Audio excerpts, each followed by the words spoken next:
Hello, this video is for IXL activity 8.F.4. It is titled Exponents with Negative Bases. The 3-character code for this activity is Zulu, Quebec, Charlie.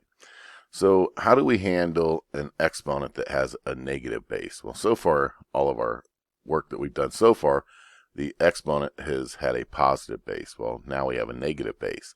And you can see here on the screen that we have two different situations. We have one where we have a negative base without parentheses, and then a negative base with parentheses. And that does make a difference. You see, the exponent only applies to the value that it sits to the right of. So here this exponent 2 only applies to the 5. Think of it this way, as the negative sign is the word opposite. So the opposite of 5 squared. So we just keep that opposite concept there, and then we take 5 and square it, which is 5 times 5. And 5 times 5 is 25, but we want the opposite of 5 times 5. So 5 times 5 is 25, and the opposite of 25 is negative 25. So what's the difference between without the parentheses and with the parentheses? Well, in this case, the parentheses is telling us to go ahead and keep the negative with that 5. Or if it were any other number, keep the negative with that base number there. And then you're going to multiply everything that's inside the parenthesis times itself. So it becomes negative 5 times negative 5. And a negative times a negative is a positive. So we end up with positive 25. So you can see the difference here, how without the parentheses, the result is a negative 25. But if we use the parentheses, then we get a positive 25. And that's because the negative is contained with the 5 inside of the parentheses.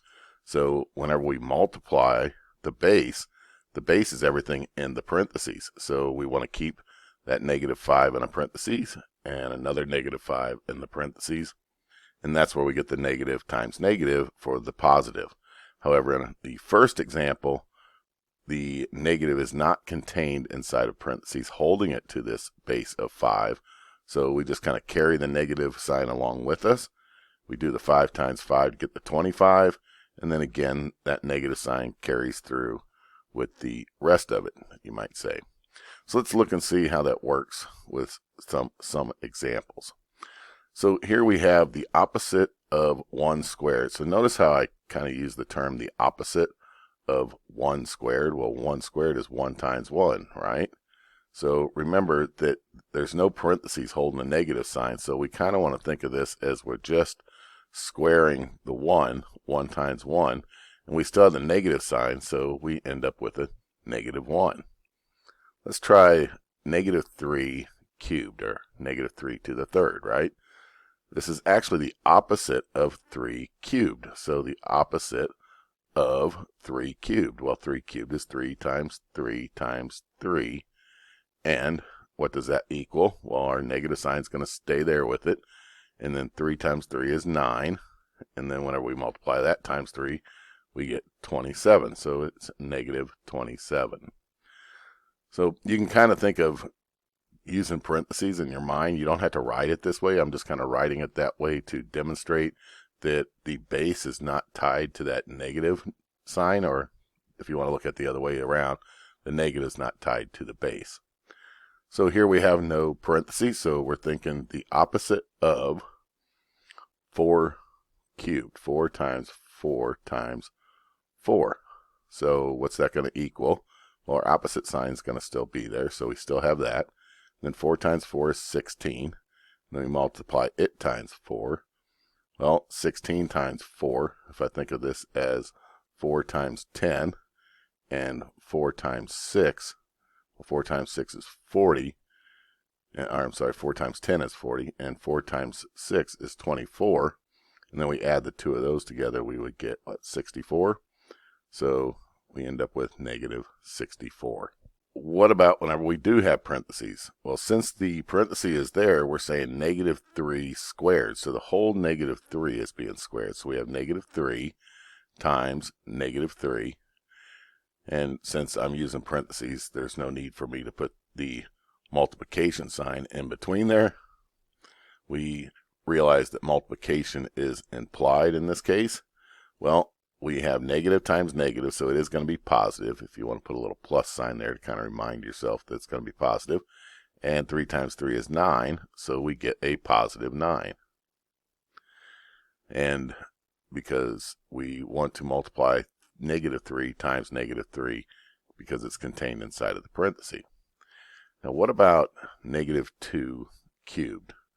So we do have the parenthesis, so everything inside the parenthesis is being multiplied times itself, in this case 3 times, right? Because we have an exponent of 3.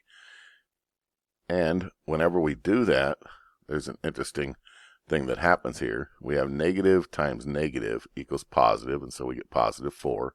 But then we're taking this positive 4 and we're multiplying it times negative 2. So positive times negative is negative, and 4 times 2 is 8. So we end up with negative 8. On this last one here, we have negative 3. The negative sign is in the parentheses, so it does make a difference. So we want to keep that negative sign in there because the base is everything inside of the parentheses. And let's see what we have happen here. Well, negative 3 times negative 3 is a positive 9, right? And then by multiplying these two together, and then I multiply negative 3 times negative 3 again, I get another positive 9. And then 9 times 9 is going to be 81, because that's positive times positive, so our answer is going to be positive. So we end up with 81. Now, notice a pattern here. I could do, and let's see, let's go ahead and try this, something to the 5th, because I don't have it in there. So let's do a negative 2, and that's not a very good looking 2. Let's do negative 2, and let's make it to the 5th. So we know that this is going to be negative 2 times negative 2 times negative 2 times negative 2. Do I need one more? Sure enough, I do. Negative 2. All right. So negative times negative is positive, and negative times negative is positive. And 4 times 4 is 16, right? So we end up with 16, but I still need to multiply it by this negative 2 here. So I'm multiplying by a negative 2. So this is a positive times a negative. That's going to equal a negative. And 16 times 2 is 32. So notice that whenever we have a negative base inside the parentheses to an even number, we get a positive answer. If the exponent is a odd number, then we get a negative answer. So let's see if that pattern holds true. Here we have the negative 3 is our entire base. Its exponent is a even number, and it turns out positive. Here we have a negative base, negative 2, and it's an odd number, and sure enough it turns out negative. So if we have a negative base, any negative base, we'll just call this negative x, and whatever the exponent is, we'll call that n. If n is positive, not positive, if I'm thinking of the result, aren't I? If n is even, if it's an even number, then our answer is going to be positive. But if n is an odd number, then our answer is going to be negative. So a little bit of a shortcut trick there that you can always kind of check your work. If you have a negative base that's in parentheses, the negative is contained inside the parenthesis. If your exponent is even, then your answer should be positive. But if your exponent is an odd number, then your answer would be negative. Just like here, 3 is odd, so we get a negative answer. 5 is odd, so we get a negative answer. 2 is even, so it's positive.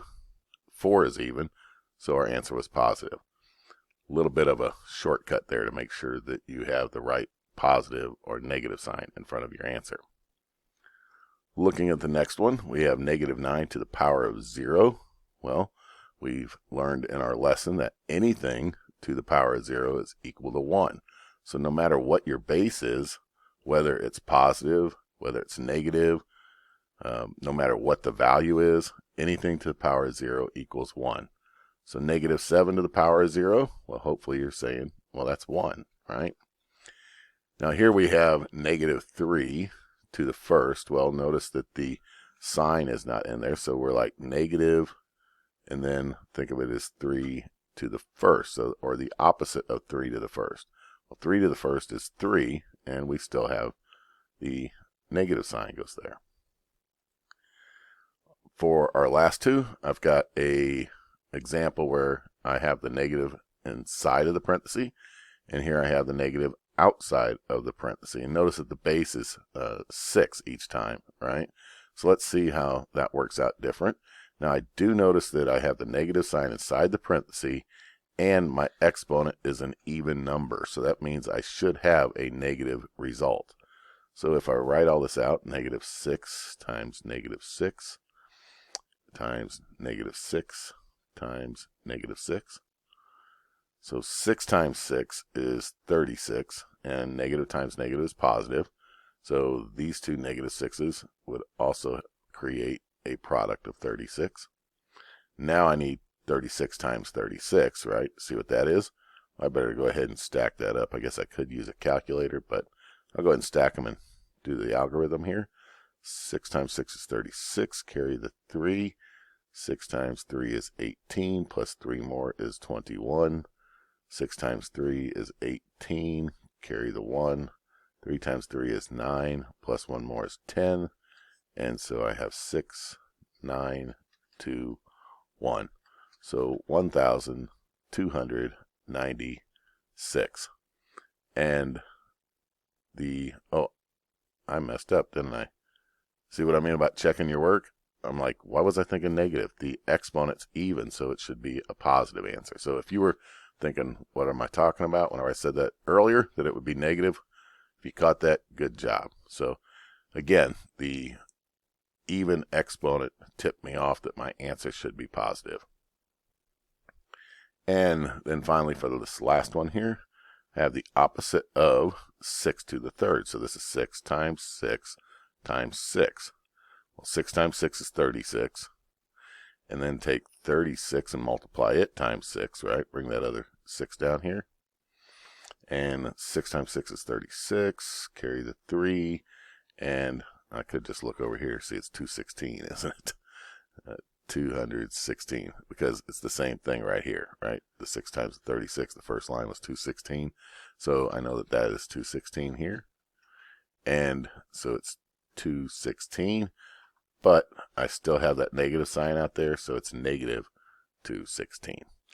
All right, so whenever you do these problems, be sure to remember that the parentheses makes a difference, whether it has parentheses or not. Remember, if it does not have parentheses, then we're thinking of the opposite of whatever the base is to whatever the power is, and then keep that negative sign in front of it. But if in the event that it does have parentheses, then that's the entire base. The base itself is negative. We want to include the negative sign in there. And another tip was that we know that our answer is going to be positive or negative based on whether or not the exponent is an even or an odd number. Remember, even exponents produce positive answers, and odd exponents produce negative answers. All right, so good luck with your activity.